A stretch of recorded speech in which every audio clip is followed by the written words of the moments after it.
Is Rogue the new best hero of Marvel Champions? Maybe. We're going to spend some time breaking down her cards, talking a bit about her kit, and then we're going to just give my overall thoughts and opinions on her. So let's go check out her cards. So we have Anna Marie. She's a 3 recovery, 6 hand size, 11 hit points, which is huge because a lot of the X-Men have only had like 9 hit points, which has been kind of rough with a lot of the X-Men heroes. Her having 11 really helped her out. It was kind of crazy, kind of really good. So set your touch upgrade aside, which we'll get into later, and then withdrawn. It's a force response after you change this form, set touch aside. So now we go to our hero side, Rogue, which has a 222 stat line. I'm a huge fan of the 222 stat line in general. To me, it just makes such a hero much more well balanced that they won't really excel at one thing per se. Like obviously, Phoenix having 3 thwart and then later on 3 attack. Like you can thwart a lot by yourself at 3, and you can attack for a lot at 3 if you're playing a defense hero with 3 defense. Like it just, even if you're not playing protection, they're a good blocker, right? But having that 222 stat line is just so nice. It's so reassuring and comforting. I really like it, and I'm happy that she has it. So she drops down to a 5 hand size, still 11 hit points, and then skin contact, attach touch to another character, right? Another character, it can't be attached to her, and this is key when we talk about solo her. You gain each of the attached character's traits until the end of the round. Limit once per round, which is fine. Force response after the player phase begins, find touch and set it aside. Now this is pretty nice too, because if touch gets discarded, which you can do, you can discard as an upgrade, you can then take it out of the discard pile each time in the beginning of your round and just put it set aside to then reattach later on, which is really nice. All right, so now touch is a null cost upgrade. It's 0, but it's not 0. That's a whole other thing. But if touch is attached to a minion, Rogue's attacks gain overkill. Cool.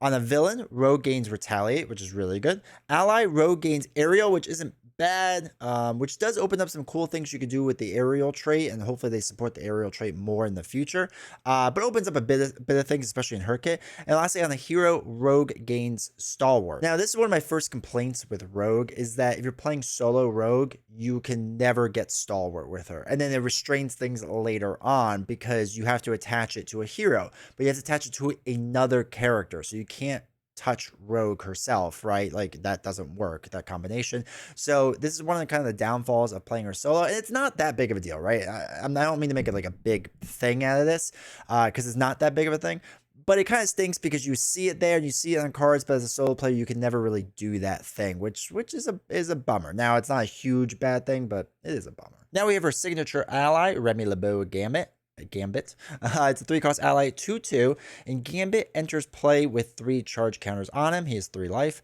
and when Gambit attacks, remove 1 charge counter from him, deal 1 damage to an enemy. Now this is kind of nice if you're dealing with a tough enemy, right? You can ping tough somewhere, or if you want to do 1 damage to a different enemy, right? Deal 1 damage to an enemy, not the enemy you're attacking, but just an enemy.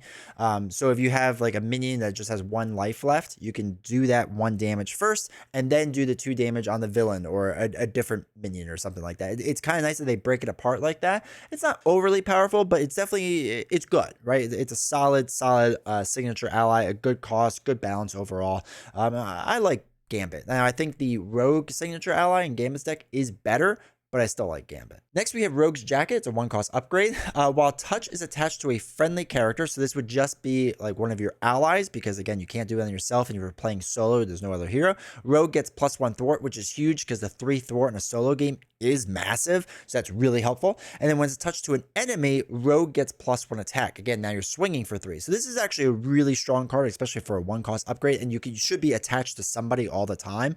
I really like Rogue's Jacket. I think it adds a lot to her, and it really helps her kind of take over a game. And because each round you can change it, right? So you have to reduce threat on a scheme or a side scheme, where a lot of side schemes in solo is 3.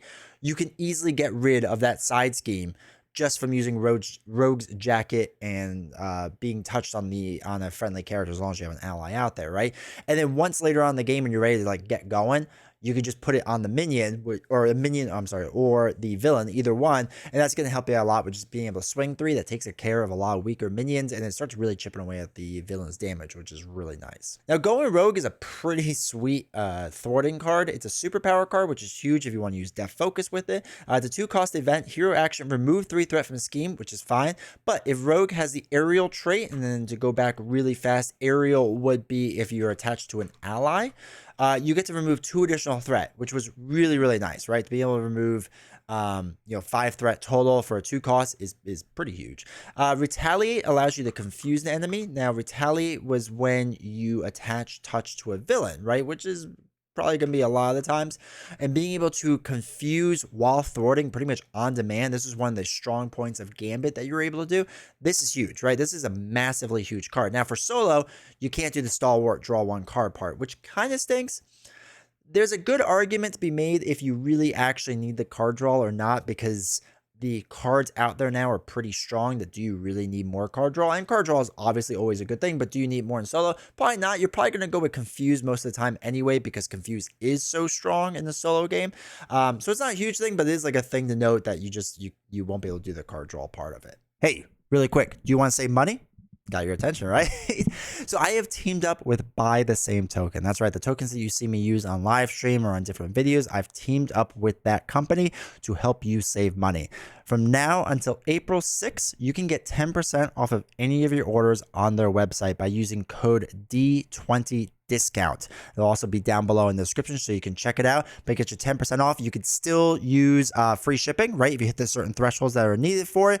And this only goes to April 6th, so make sure you go check it out. And I really appreciate it. It really helps out the channel. Back to the video. Next up, we have Southern Cross, her big attack card. It's a 3-cost event. You deal 6 damage to enemy. Again, if you have aerial, this deals 2 additional damage. And if you have retaliate, you could stun the enemy. Now, her main thwarting card has confused and her main attack card has stun, which is massive, right? This is huge things to be able to easily do in the game. Now, your thwarting card, there's 3 of them in the deck, and your attack card, there's 3 of them in the deck. And they're both superpowers, so again, Death Focus will help you out here with this. But this is what makes her kit so good, is that 6 of the cards in her own kit can stun and or confuse, or not stun or confuse the villain and or a minion, right? Or not and or a minion, which is really great, right? Being able to stun and confuse in solo is huge. It's really helpful. And if you want, being able to do 3 for 8 is pretty good, right? That's also a very good attack rate to have. Stalwart, draw 1 card you won't be able to do, so that again is a downside. You can't have card draw, but that's fine. You can work around it. But this is a pretty strong card overall. Next we have Energy Transfer, which I actually really like this card. This is actually a really strong card, which I didn't appreciate at first, but it's a 2-cost event, superpower again, so Death Focus. Attach touch to a character other than Rogue, right? So this can be already on the villain, and you can keep it on the villain because it just says to attach it to a character other than Rogue. That villain's not Rogue. Deal 2 damage to that character, right? So 2 for 2 damage. Cool. Heal 2 damage to Rogue, which is great. And you get to ready her, which is huge, right? I really like this part of it because if you have a Rogue with the jacket on and you swung for 3, you play this card. So you get to do 2 more damage, and then you get to heal 2, and then you get to swing for another 3. That's basically 8 damage in 1 round pretty easily with the 2 costs, right? 2 costs for 8 damage essentially, right? When you're readying up and swinging. That's really strong. This is a great card, honestly, and I really enjoyed playing it. And a lot of times you deal with minions kind of that just had like a couple of life, so being able to like do 2 damage to that minion and then ready up to hit like a different minion allows for a better time controlling the board state, right? It allows you to do that, which was really nice. This card was a lot better than I thought it was going to be, and I used it a lot more than I thought I was going to. Bulletproof Bell is broken. Well, it's not completely broken, but it is crazy because it's a 1-cost event, again a superpower card, and it's a defense card. So when an enemy with touch attached to it attacks, when in solo, most of the time touch is either going to be on the ally, sometimes a minion. There is a good minion strategy with touch, but generally speaking it's going to be on the villain or an ally, probably the villain most of the time. I found most of the time that touch card was on the villain. When it's attached to a villain, prevent all damage from that attack and gain a tough status card. This is massive, right? This is a massive card to be able to negate all damage, not have to defend, right? You only have to exhaust to defend, and then being able to put a tough status on to help you basically in the next round, or if the villain gets an assault, right? You don't have to really worry as much now because you can just let the tough take it. This is a crazy good card, which I think this card personally kind of is what for me took her to the next level. Yes, a lot of heroes can stun and confuse. Not a lot of heroes can, for 1 cost, negate all the damage on a turn, and then effectively, unless the villain has piercing, negate all the damage on the next turn as well. It's a super strong card. It was really great. It was one of those cards that every time I got in my hand, I was like, well, I know what I'm doing. Like, you play that card because that's going to help you so much. Now, Superpower Adaptation is kind of one of the more interesting cards in her deck, because if touch is attached to a friendly character, search its owner's discard pile for an event that belongs to the same classification as that character, identity specific, aspect, or basic, and add that event to your hand. Now, the thing with this card is, right, you can't put touch on yourself, so you wouldn't be able to use it to get your own cards back unless you have Gambit, the signature ally, out on the table. Then you can use touch on Gambit to play Superpower Adaptation to look for your own identity specific cards. It's the only way you could do it. So it's not the easiest thing to do, but it is possible to do. But it is a great way of getting Bulletproof Bell back into your hand, which I found was super useful because that's the card I want to recycle a lot. So that part was nice. Past that, I would spend a lot of time in leadership is what I really enjoyed playing with her. I spent a lot of time in leadership trying to fetch back cards. So if there was a leadership ally on the table or a basic ally, you could look for your leadership cards or your basic cards, right? For leadership, this was nice because if I was building out my leadership deck where I had a ton of allies and I would play like strength in numbers, for example, right? That allows you to exhaust a bunch of allies to then draw more cards. This was a nice way to play that card. Put it on one of my leadership allies, get strength in numbers back out of the discard pile, exhaust all of them to basically get more card draw, right? It was a nice way to get through my deck faster. I enjoyed it for that aspect.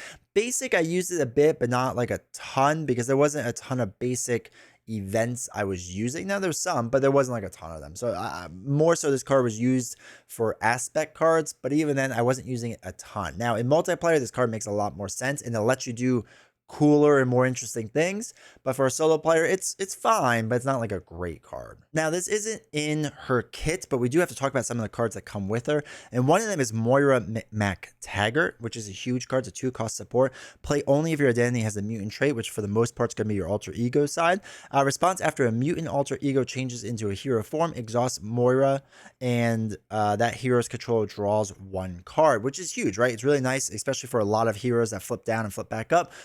Gambit, for example, right? This is a very strong card for Gambit. Rogue, I used it an okay amount if I had to like recover to kind of like slow things down. It was good for that, and I liked having Moira, but I think for a lot of the X-Men, this has become like a very good card and a very good staple to have in your deck. This card is bonkers. This card is crazy good, and to me, it changes the deck building for almost every single X-Men out there. Now, X-gene is a 1-cost upgrade. Play only if your identity has a mutant trait, which is basically your alter ego side. Max 1 per player, which is fine. Exhaust X-gene, generate a wild resource for an identity-specific event, which is crazy, right? Because a lot of times you're using the X-jet before this, and the X-jet's a good card, right? But it's a 3-cost card versus something that's a 1-cost. Now, you can only use it on events. That does hamper it a little bit, but a lot of times those are the cards I'm using these resources on most of the time, right? When I'm still building out, I'm probably not using the X-jet as much, right? So I think this card is bonkers good. I think it's really, really good. I think X-jet still has a place, but for solo gamers, I think this kind of takes over the game, right? Just because of how low the cost is and how much upside that there is. I don't see a deck moving forward where I don't include this card. I'm going to be completely honest. Like I see every single X-Men mutant deck is going to probably have this card for the foreseeable future. All right, and then as far as obligations, Deadly Touch, give to the Anna Marie player. If touch is attached to a friendly character, deal 2 damage to that character, discard this card, which stinks. If it's not attached to a friendly character, place 2 threat in the main scheme, which also stinks, right? That's kind of a rough card. It's not the worst card we've seen, but it's a little rough, and you get to discard it. Mystique is her nemesis. She's a 1/1/6 villain with toughness and villainous. After Mystique engages you, search the encounter deck, discard pile, and set aside area for a copy of Misled Treachery and shuffle it into your deck.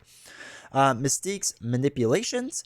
It's a 2-threat side scheme, which isn't too bad. It has an acceleration icon on it. When defeated, search the encounter deck and discard pile for a copy of Misled Treachery and shuffle into your deck. What's Misled Treachery, you might be asking? Well, it's a treachery card.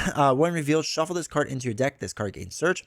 After this card enters your hand, place 2 threat in the main scheme. You may discard this card from your hand at the end of the player phase like any other card. And there's 3 copies of this in there. This makes things a bit rougher because you don't want to be placing this extra threat in the main scheme. Like it's kind of rough because I mean you'll know when it comes up because you'll be able to kind of see it in the deck, but not like completely. So it's a rough card to be out there, and especially for a solo player, you're trying to control the main scheme a ton, and this can get out of hand pretty fast. So that part of it stinks, but it's not the worst nemesis out there. But I do find myself trying to like control Mystique right away and get rid of her, and then get rid of the side scheme next right after that. Now, as far as Rogue overall, I like her. I don't think I like her as much as other people do. I think she's definitely a stronger multiplayer hero. I think there's more to her in multiplayer that makes her pretty interesting. But she's not bad, right? I don't want to like people to think that like I think she's a bad hero because I don't think she is. I think I like Gambit more, and you know the tendency is that you want to compare like the two heroes that come out side by side, and I like Gambit. I'm not gonna lie, I like Gambit a lot more than Rogue. Now, her kit as a whole is very good, right? Going Rogue is a strong card. Southern Cross is a really good card. Rogue's Jacket, I think, is a really good card. And Bulletproof Bell is a bonkers card. Actually, Energy Transfer is a really good card, too. Superpower Adaptation is the only one that's less interesting on solo. Now, it still has its uses and it's still fine, but it's not like a super amazing, useful card. I wasn't like infatuated with it or anything. I think the touch mechanic is interesting and can be good. More so, I use it as a way to like plan out future things. So it was fine, but it wasn't like this amazing thing to me. Now, as far as building her out in the different aspects, leadership to me was like the obvious choice with her. And probably is one of the stronger choices right now because you can just do whatever your favorite trait is, right? If you want to make a Web Warrior deck that's really strong, you can, and then put Rogue on top of it, right? Or if you want to do a Guardians deck that's really strong, you could do that and then put Rogue, right? And I don't really like that. I think it's kind of boring that because you're just playing like whatever favorite, tribal trait you want is. It's not as interesting. I didn't like that, but it to me was the strongest way to play her. Now, what I have seen people doing is playing aggression decks with like a minion build kit and then using touch to gain overkill. Now, what's interesting with that is because on a minion, right, it just has to be touched on a minion, and in general, Rogue gains overkill. It's not on that minion she gains overkill, she gets it generally. So if you have a deck that builds in aggression, gets like a ton of different a ton of different minions out there, and you get card draw based off of those minions, you could do a lot with that, right? You can basically overkill all the separate minions if you can get ready ups and different things like that, and then hit your final minion for like the final amount, right? That's pretty interesting and that's pretty cool. I have liked that part of it. I have seen people doing perfect protection with her with flow like water and different like electrostatic armor and different things, and you put retaliate on. That works pretty well too. I had pretty good success with that. Again, I'm just playing a flow like water deck, but it does work. It's strong and it's good, but you're playing a flow like water deck essentially. And Justice was fine. It just wasn't as interesting, right? You could do kind of like this weird hybrid build where you kind of flip down a lot. But unless I was playing X-gene or I wanted to get an extra card draw from Moira, there wasn't for me a ton of reason to flip down Anna Marie. I generally speaking wanted to stay in hero form with her as much as possible. She's not really a big flipping hero, which is fine. Usually that's a stronger trait for solo heroes. For this, it wasn't bad, but it wasn't like amazing, I guess. So I think there's a lot of potential with her moving forward, and I think there's also a lot the community is going to find out with how she works, with either different ways to manipulate what additional traits you get from different cards. Like, for example, I would do like a Mystic build, right? So I work on off a Mystic, and I could do a lot of the Mystic cards out there, which was kind of cool, right? It was kind of neat. You could do a leadership, aggression, all that fun stuff, and it was kind of fun to do that. I did it too with the Genius trait a lot. I really liked it as the Genius or the Champion trait, which was really good as well. But again, you're just playing off your favorite trait and just building around that, which isn't bad, right? That's a fine way to play the game. It just, you could do that with any Genius or any Champion, right? It makes it kind of less interesting. But I did like cheap Genius Champion traits with who was a Beast, right? Beast, it gives you Genius, made it pretty strong. Champion was pretty good with getting it from, I think, Ironheart, if I remember correctly. So overall, I like her. When I played her in multiplayer, especially on Nelson's channel, and I played a couple times two-handed, I think she was better. I think Superpower Adaptation became a more interesting card, and I think kind of being that extra support or getting that extra card draw was really, really nice for like whoever the other hero was. It was fine, right? It was fine. I enjoy her. I like her. It is, again, she the best hero I played? No. Is she super strong? I think she's better for multiplayer, and I think for solo she's really good, but she's not like crazy over the top powerful. So anyway, if you enjoyed this video, do me a huge favor, hit subscribe. I would really appreciate it, especially if you made it to the end here. If you want to watch a playthrough where I use Rogue in leadership, I got that video right here. You can go check it out. It's a pretty basic video of how to use her in a different trait, but it's interesting enough. And yeah, I'll see you all next time.